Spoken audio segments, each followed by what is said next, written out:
Afternoon, everyone. Welcome to our pre-match press conference to preview our game against West Ham this weekend. We'll start off with Alan from Sky Sports. Frank, good afternoon. Given what's been happening on and off the pitch, how difficult has this week been for you? The toughest since your arrival? No, not every after defeat is a difficult week because you want to turn it around. But in terms of the toughest, I think I came here a year ago now in what was a difficult moment for the club. It was clear in terms of confidence and results. So, as I've said here before, that the feeling around the club for me coming up here was that we're in a relegation fight, and it turned out, and we stayed up. So there's been, that's part of the reason when you're in these situations that you can call them tough, you can call them challenging if you don't want to call them tough, because this is football management. So we're always striving to get the best for the next game that's ahead. Have you had any conversations with the owner this week? Yes.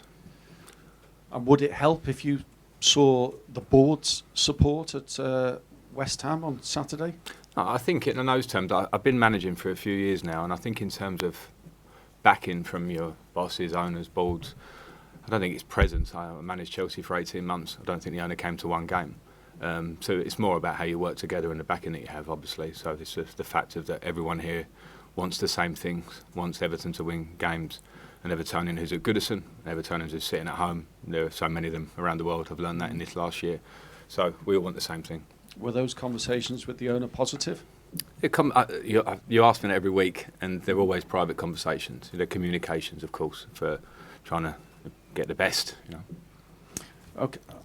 Can I go back to last Saturday and just ask you what the mood was like in the dressing room after that defeat against Southampton? How did the players react? Was it vocal? Listen, it's the players don't want to be in this position. I think the reality is we're here, and there are lots of reasons for that. But the players don't want to be here, so they should have human reactions after games. And I had things to say, because from my point of view, in the position we're in, the first thing we have to do is fight and be ready for the fight. So if the players in the dressing room are disappointed we lost, then that's good. And if they want to fight and be a good teammate and not think about themselves, think about the team and trying to get the result the next week and train through the week with great intensity, and whether they're starting or they're not being together, that's all I want. And I think off the back of games like Southampton, that reality becomes even more clear. Has that happened then this week? Yeah. The lads are training.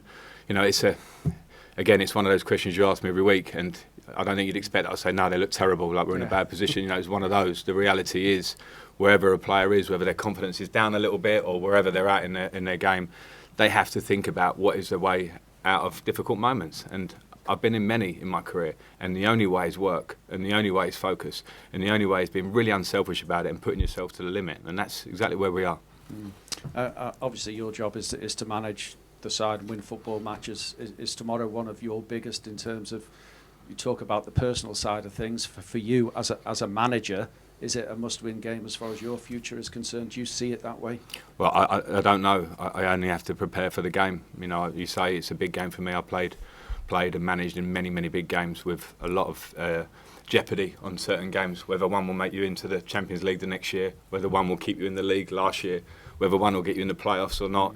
These are big games and they're all relative. I'm not making light of this, but there are 17 more games to go after this game, and I have to prepare for this game at the weekend. So I'm not thinking of the ifs and buts of the back end of this game. Obviously, the fans will continue to support the players on the pitch. They've demonstrated that. But that Goodison factor that you've seemed to relied on so heavily doesn't seem to be working at the moment, given the recent results. Do you think you might be better off away from home and less pressure on the players at the moment? Well, it's never easy going away in the Premier League. It's really tough everywhere you go. And of course, West Ham have a lot of this game as well. And so they'll have their fans trying to inject something into the game, the players understanding the situation. So I wouldn't compare it. I don't think I could say, this is great, we're going away in the Premier League. It's never easy. We just have to focus on what we deliver in the game. West Ham, as you say, you're in a similar position to yourselves, not won any of the last 7. That's pressure, isn't it? Are you able to apply the pressure on them because of their situation in that sense? We'll see. I can't speak for how they'll play, what pressure they feel. What we can do is we can control how we approach the game, go into it with the right attitude, the right mindset, the right idea. And I mentioned the words fight and mentioned the words work before. Have to go into it with all these basics to try and make the most out of it if they're in a difficult position. But we only can focus on ourselves. Danny Ings has signed for them today. He's been a bit of a thorn in Everton's side in the past. He always causes problems for defenders. You've got to prepare for that. It's a fantastic striker, a really, really good striker. I've always had a lot of admiration for him as a player and as a lad. I don't say I know him that well, but he seemed a real team lad. So, of course, he's someone we'll have to be very aware of because he's a top striker. Someone you would have liked here? He's a top striker. Still in the hunt, transfer market-wise? The rumours continue, but is there a desperation and a need to get new players in? Well, we absolutely want to help, and the squad said it a lot, and we want to make the squad stronger. And we're aware, and I'm aware that everyone's trying to do the same thing, and teams around us are working on their squads and getting competition in forward areas, particularly especially for us or teams where we are.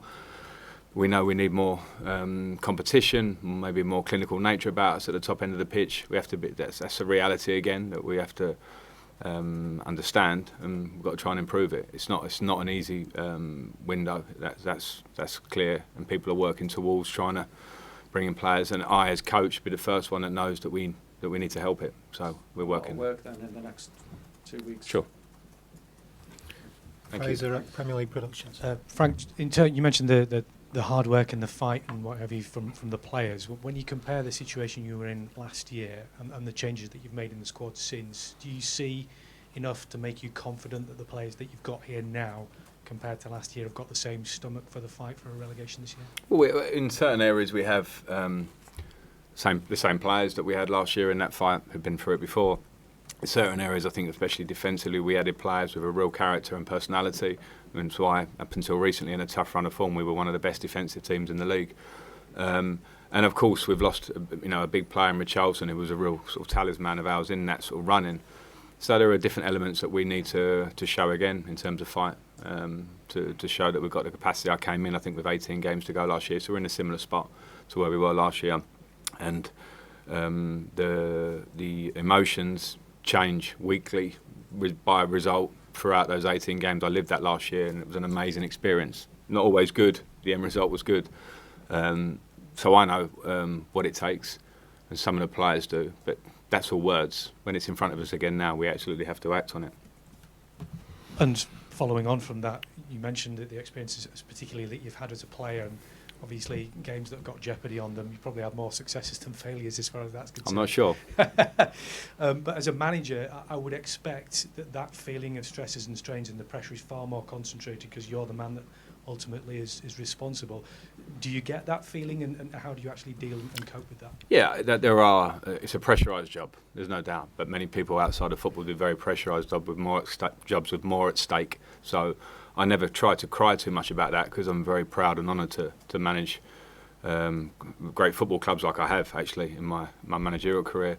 So I manage that. I'm quite good with that. I played for a long time. It helps you adapt when you have been a player for a long time, and fortunate enough to fight in lots of different things, like you say. As you say, there was as many failures in my head as there were successes, because I remember those even better sometimes. So I'm well equipped myself to deal with the pressures that come with this.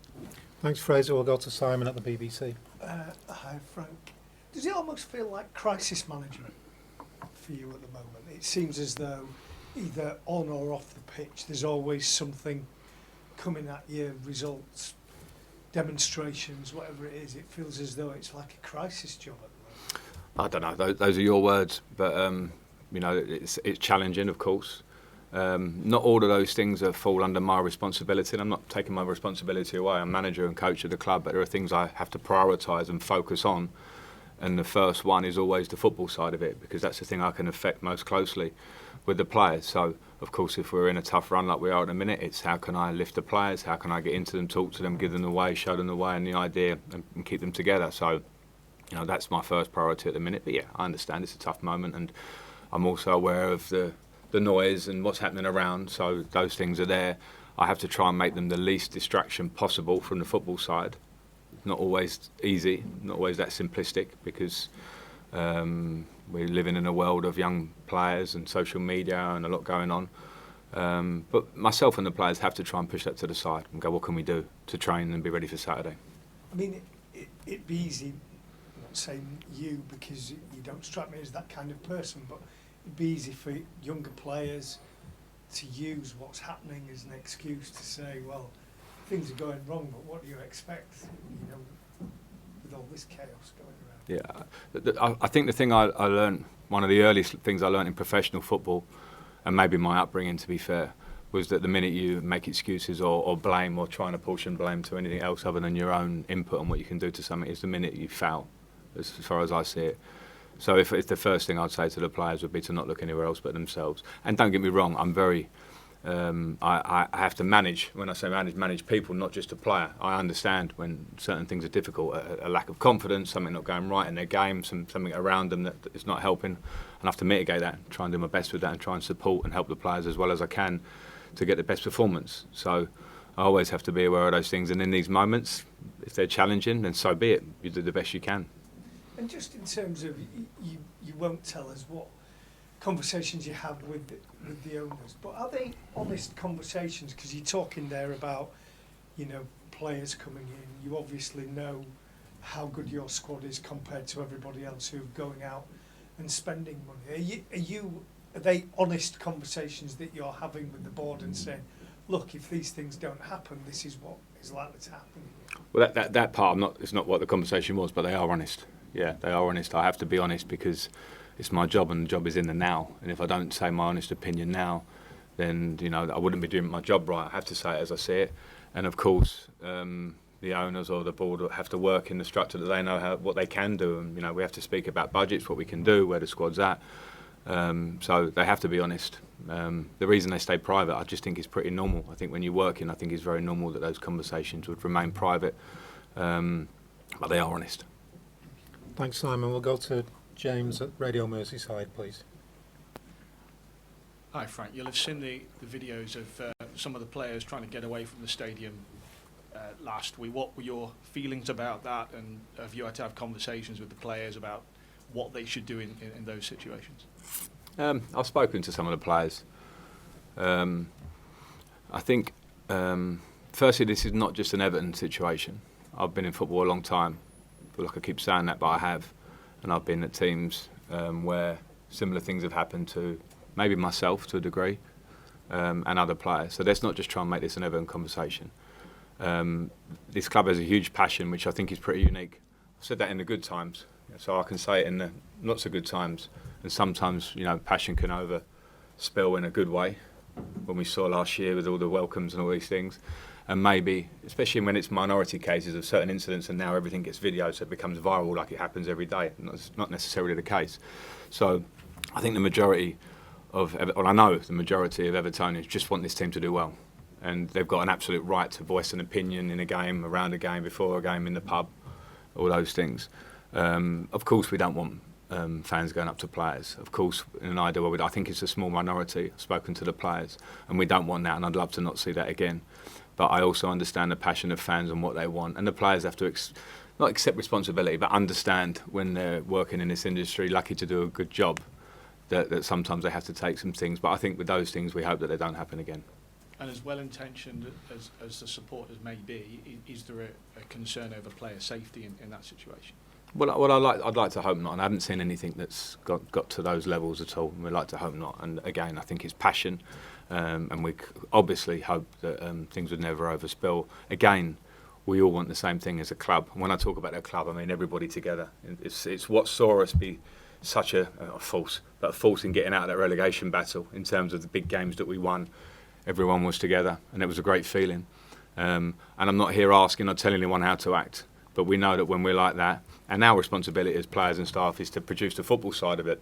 Sometimes they come hand in hand and they work together, and you have to rely on the fans sometimes, and they have to rely that the players will do something out of the ordinary to win a game. At the minute, those things aren't happening in game for us, to be fair. There are games we've played recently at home, probably not Brighton, because I think it was emphatic in the 6-7 minutes finished the game, but we've been competing every game of things that would go for you, and the table would look dramatically different, and this press conference would be dramatically different. I'm not going our way. We can't moan about that or complain, because it's a reality. We just have to keep working. And specifically, what do you want to see from your team at the weekend that maybe you were disappointed with from last weekend? Well, I don't think I'm questioning. I know I'm not questioning the fighting spirit of the team last weekend. We made some mistakes within the game, particularly the 2 goals, which are obviously the clinical things that make us lose the game. that we don't want to make again, because at this level, when especially in tough times, people are very clinical at taking those mistakes and making goals out of them. And can we score more at the other end of the pitch? It's the same. We had some opportunities last week where tiny bit of misfortune, but a misplaced pass, a misplaced idea around the box, and games generally are won and lost at both ends of the pitch in both boxes. Can we keep improving? Yeah. Can we play better? Yeah, we're striving to all the time. So the players just have to go into it with that determined, positive mindset. And any new injuries to report? No. Thanks, James. We'll go to Carl Malcolm at the Press Association. Hi, Frank. Hi. Just on those players that were confronted after the game of the weekend, what's been the impact on Yuri and Anthony? Nothing. As far as I know, I've spoken to them both, and nothing. Are you worried that it could affect them, though? Or other players? Well, yeah, of course. I have to be, like I said before, as a coach, as a manager, you have to manage the people and you have to understand situations. And one part of it is they have to be robust and have to go again and focus on their job and focus on delivering. But you also understand that with young lads, sometimes it's not as simple as that. So the players can all know that I'm there to help in those situations. And just how much of a balance do you have to strike between telling the players that maybe what they're doing on the pitch hasn't been good enough, and also maintaining some sort of level of confidence and not going overboard the other way? That's my job. That's my job. And there's always a balance. You have to tell them where you want them to be better, for sure. You have to show them, tell them what the solution is and what the way out of it is. But also try and boost the confidence, and that's the job of myself and the staff and the players themselves. So this is not, this is not sort of kids football. There's a lot on it. It's a job. It's a business. It's professionalism. So you have to find a way out of it. So it can't all be nice. We have to find little things that we can improve. But of course, we need a confident group to try and get momentum and start getting better results. So the balance is there for me to try and strike every day, I suppose.